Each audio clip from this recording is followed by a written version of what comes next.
Hi guys, welcome back to my another video. So in this video we are discussing about the components of national income. जो हमारे पास components of national income बच गए थे, जो 3 बचे हैं वो हम इसमें फर्दर डिस्कस करेंगे. तो सबसे पहले हम बात करेंगे पर्सनल इनकम क्या होती है. पर्सनल इनकम क्या होती है? जो भी एक इंडिविजुअल है वो क्या करता है, जिस भी सोर्सेज से इनकम कमाता है उन सभी को कैलकुलेट कर लेंगे. बट इंडिविजुअल क्या है, उस कंट्री का रेजिडेंट होना चाहिए, उस देश का निवासी होना चाहिए. ठीक है, तभी आप इसको काउंट कर सकते हैं. और बात की जाए इसमें, यह आपके मन में ये क्वेश्चन अराइज होता होगा, क्या पर्सनल इनकम को हम नेशनल इनकम में काउंट कर सकते हैं?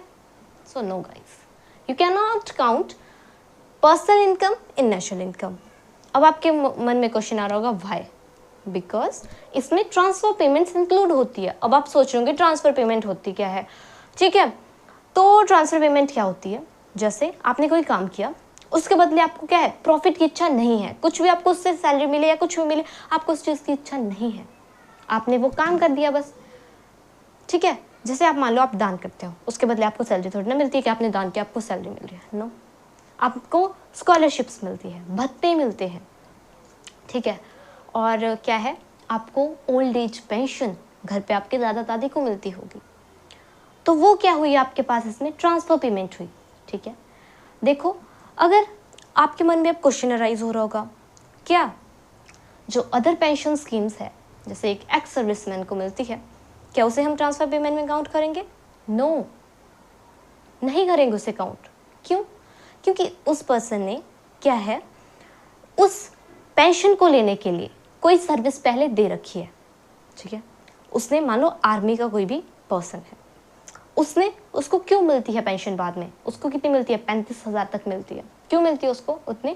क्योंकि उसने उस चीज़ के बदले काम किया है, पहले अपनी सर्विस दी है, इसलिए उसको मिलती है वो पेंशन. ठीक है, तो उसे हम ट्रांसफर पेमेंट में इंक्लूड नहीं करेंगे, इसे नेशनल इनकम में कैलकुलेट नहीं करते. नेक्स्ट देखो, अब इसमें पर्सनल इनकम होती क्या है. Income actually received by person, कोई भी पर्सन है वो इनकम क्या है, रिसीव करता है from all sources in the form of current transfer payment, transfer payment के फॉर्म में. ठीक है, एंड फैक्टर पेमेंट, और फैक्टर पेमेंट के भी फॉर्म है. फैक्टर पेमेंट क्या होती है, rent, wages, interest, profit, these are all factor payment. हमने सभी वीडियोस में पहले क्या है, डिस्कस कर रखा है. हर एक टॉपिक में आपके पास ये टर्म देखने को मिलती है आपको. सो इसका ये मीनिंग है. ठीक है, not same as national income, national income की तरह नहीं एक्ट करता. It is not same as national income. Why? Because transfer payment are included in this. Because transfer payment are included in this.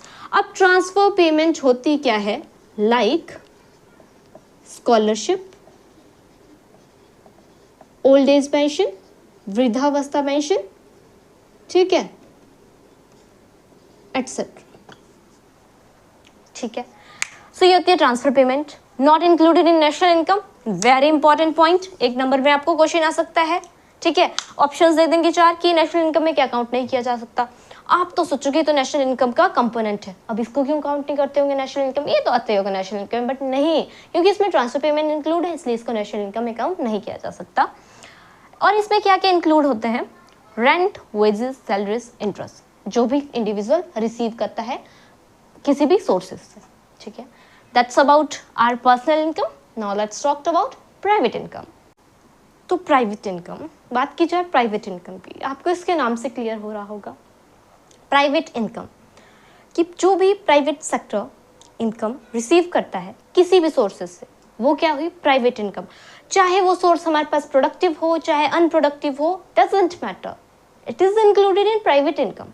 Okay, नाम से clear हो रहा होगा आपको, बहुत ही ईजी है. चलो देखते हैं.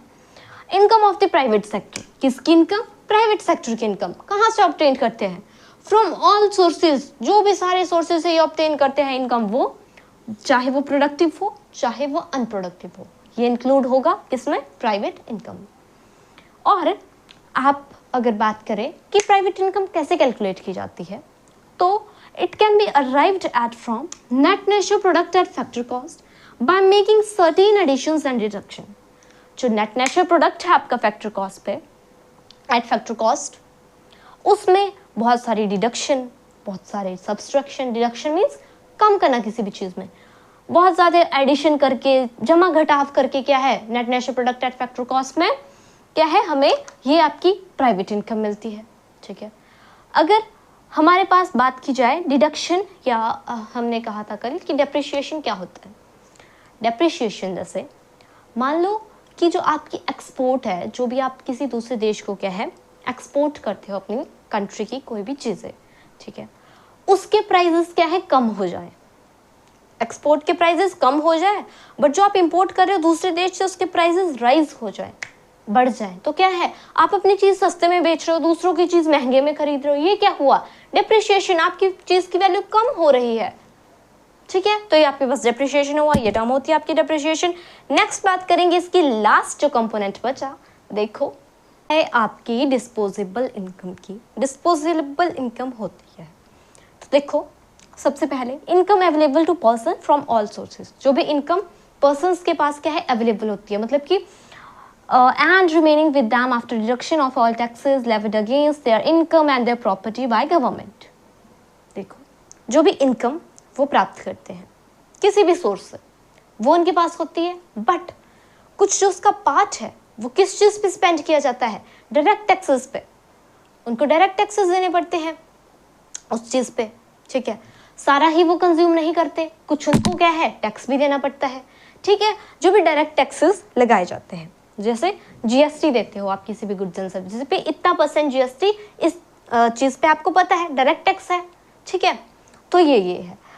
और देखो आप कह सकते हैं शॉर्ट में डिस्पोजेबल इनकम क्या है, a part of disposable income is spent on consumption and other part is saved, कि जो एक पार्ट है डिस्पोजेबल इनकम का वो क्या है, आप कोई भी चीज़ कंज्यूम कर रहे हो, कुछ भी मान लो आपने चीज़ लाई, मान लो साबुन लाया, तो उस साबुन के पैकेट पे भी क्या है कुछ % जीएसटी लगा है, आपने कंजप्शन कर लिया, आपने कोई भी चीज़ खरीदी, मान लो आपने साबुन खरीदा, बट जो कुछ पार्ट है आपका वो क्या है आपने किस चीज़ पे स्पेंड किया, टैक्स देने के लिए, देखो, and other part is saved, कुछ आप सेव कर लेते हो, एक पार्ट आपने जो कंज्यूम किया उस कंज्यूम हुए पार्ट पे आपको क्या है आपको टैक्स देना पड़ता है, ठीक है, डायरेक्ट टैक्स याद रखना।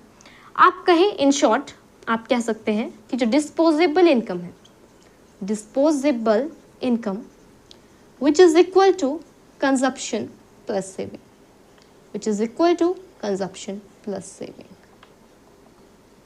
ठीक है, कुछ पार्ट आप क्या है कंज्यूम कर लेते हो इनकम का, कुछ सेव कर लेते हो, क्योंकि ज़रूरी नहीं है जितने आपने कमाया उतना ही उड़ाया, नहीं, कुछ आपको सेव करने पड़ता है for your future use. Okay, so that's all about this video. I hope so guys your these concepts are clear about national income, about its components.